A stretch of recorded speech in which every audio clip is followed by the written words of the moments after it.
Hello, and welcome to Breast Cancer Conversations, a podcast brought to you by survivingbreastcancer.org. I am Laura Carfing, breast cancer survivor and founder of survivingbreastcancer.org, a nonprofit organization providing community, education, and resources to empower those diagnosed with breast cancer and their caregivers from day one and beyond. Hello, my friends, and welcome to another episode of Breast Cancer Conversations. I am so glad you are here. Today's episode is part one of a two-part series of our NBC webinar series. I am joined today with Abigail Johnston, and she is here with us to interview two dear friends of ours, Christine Hodgdon and Julia Maués. You probably recognize these amazing women because they are the co-founders of GRASP, which we're going to get into in next week's episode and taking a deep dive in their amazing work. But today I really wanted to spend some time on these two women who are living with metastatic disease. They share their stories and provide an immense opportunity for hope and just all-around positivity. If you're new to Breast Cancer Conversations and our organization, survivingbreastcancer.org, I do encourage you to check out all of our resources on our website, as well as our weekly and monthly events that we have.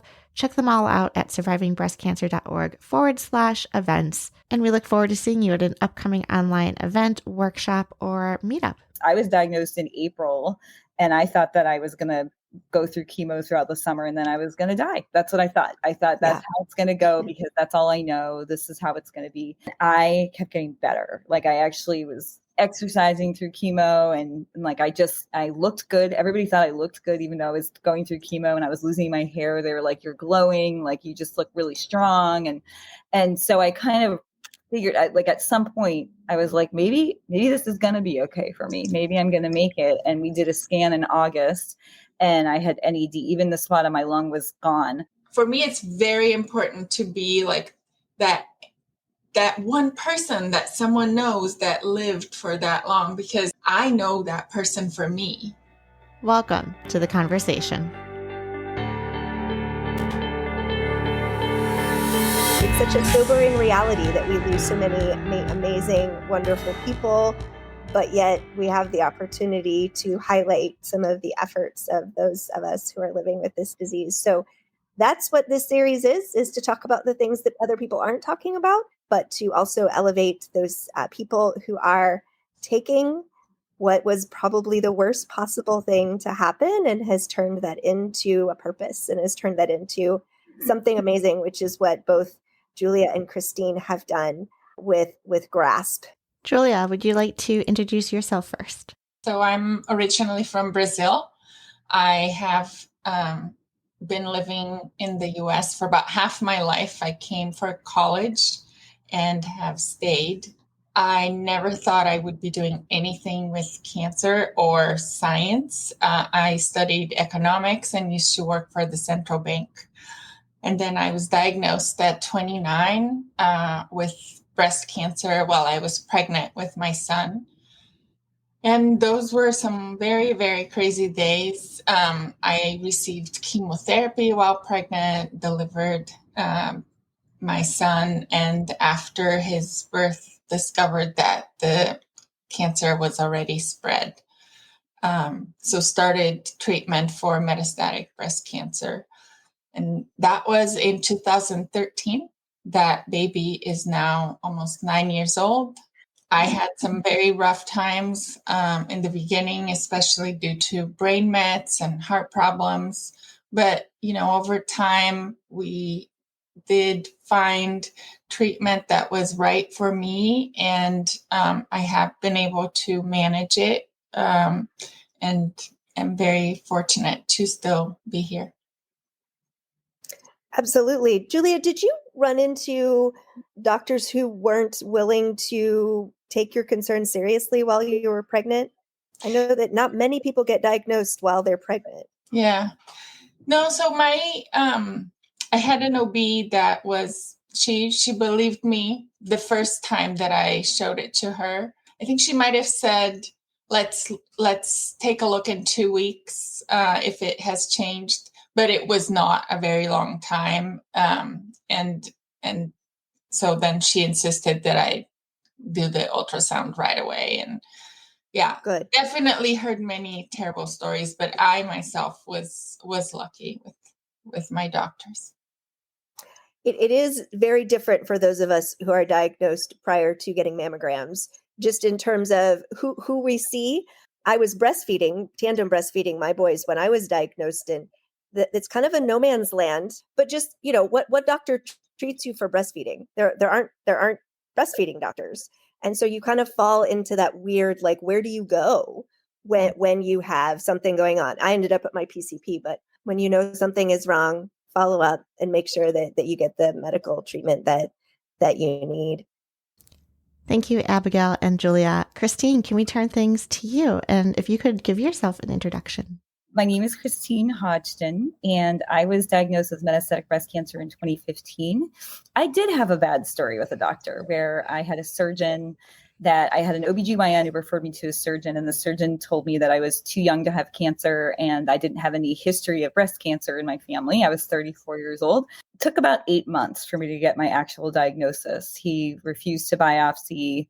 When he did, it finally came back. And of course, we were hoping for an early stage, but upon further scanning, we saw that there was something in my lung. So I did have a very small metastasis in my lung, which made me metastatic. Christine, I believe you have what is called oligometastatic breast cancer, where you don't have multiple mets throughout the body, but a smaller number. Am I saying that correctly? I have and oligo can mean 3 to 4 sites. It doesn't have to be one, but I literally had 6 millimeters, so like a little over half a centimeter met in my lung. And that's what made me metastatic. And maybe now in 2022, I would have been treated differently, maybe more aggressively, but they kind of said stage 4, that's it. We're going to do a lumpectomy. So I didn't have to do a mastectomy. And I'm kind of grateful that I didn't have to do super aggressive treatment. And I've been 7 years now, NED and stable. So I'm okay with that. I was okay with less aggressive, but it's definitely a difference now. I think they're treating oligometastatic very differently. And depending on the site of the metastasis as well, from what I understand. But I think one of the things that I was so impressed by was from a quality of life perspective, when you got back to your oncologist and said, yep, Herceptin and Perjeta together work great, but I don't want to be on Perjeta anymore. Yes. I had How long has it been?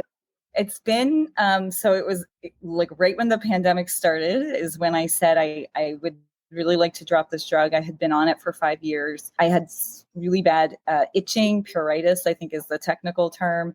My arms, my scalp, my neck, and it was almost akin to pain where I really couldn't focus anymore. I couldn't sleep. I couldn't function.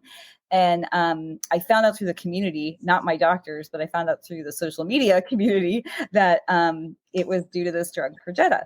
And so I had a conversation with my oncologist, and it was a negotiation where I said, I just would really like to try just Herceptin. And with the pandemic, I like the idea of being in the infusion center for less time. It cut my time in half. So there were many reasons why, and I'm very fortunate and privileged to have that option, that I had been stable for so long that they allowed me to do it. So I still take Herceptin, and I'm also on tamoxifen because I am triple positive. So I've kind of got 2 targets to hit. And but I'm so much happier without Perjeta, I have to say. It just changed my life in such a good way. I was just so much happier. So the moral of the story is there's lots of data out there on how these drugs work, but we're all individuals, and I'm so glad your oncologist let you try. I'm sure if something had started to go sideways, they would put you right back on the Perjeta. Yeah. Or we would have had to discuss another line, because I was seriously never going to go back on that drug. That was how bad the side effects are, that I just was like, I'm never doing this again. So yeah, it would have but I mean, what I always tell stage 4 patients is that we're in uncharted territory. So they really don't know. So they don't really know that people haven't been living this long with metastatic disease. So now we're kind of I'm probably one of the few people that had been on Perjeta for that long.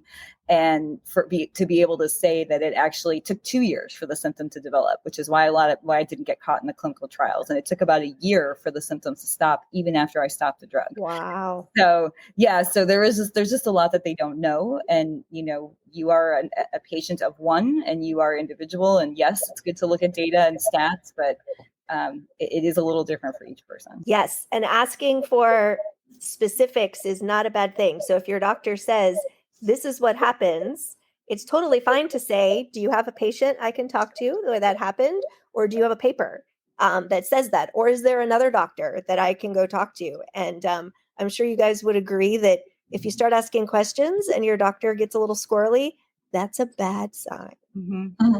Yep, I agree. Yes. So there was a question, Julia, for you about how long you've been living with brain mets. You had brain mets from the beginning, right?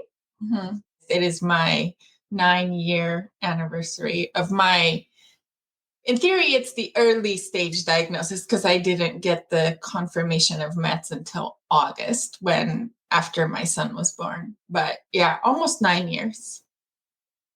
Which absolutely shows that there's hope, that people can be living with this disease. It's not an immediate death sentence. In our newly diagnosed group, we were talking this morning just about how at the beginning, you just don't know how to put what the doctors are saying into context. But talking with people who have been living for a year, 5 years, 9 years, whatever it is, can really help you put what the doctors are saying into context. I'm very, very fortunate to still be alive with the diagnosis that I had. And I realize how rare it is to live that long with that complicated of a case.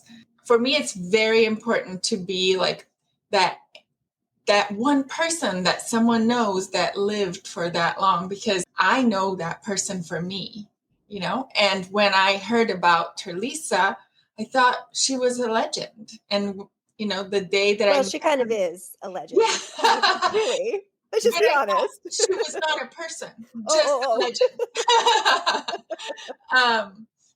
And like, it's real, like knowing that it's factual, like it is possible. There is someone that has lived with MBC for 20 plus years. And that's really, really, I think all we are looking for when we hear all these tragic stories. But is there a good story? Is there, would it be irrational to have that hope? And no, I don't think it is.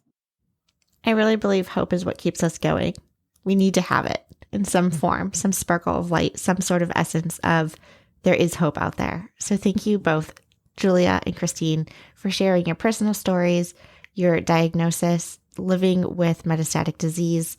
And I want to invite all of our listeners back next week because Julia and Christine are going to be sharing a deep dive in their organization, GRASP. You can check them out in advance at graspcancer.org, and definitely come back next week because we are going to talk about the amazing work that they're doing.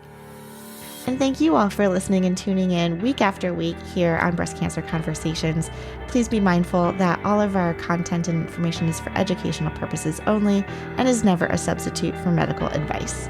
If you want to hang out, again, please check out survivingbreastcancer.org/events, where you can RSVP to our Thursday Night Thrivers weekly meetup, our Movement Monday classes, workshops, seminars, and so much more. We can also continue the dialogue online via social media. Our Instagram handle is survivingbreastcancer.org, all one word, and you can follow us on Twitter at SBC_ORG. Until next time, keep on thriving.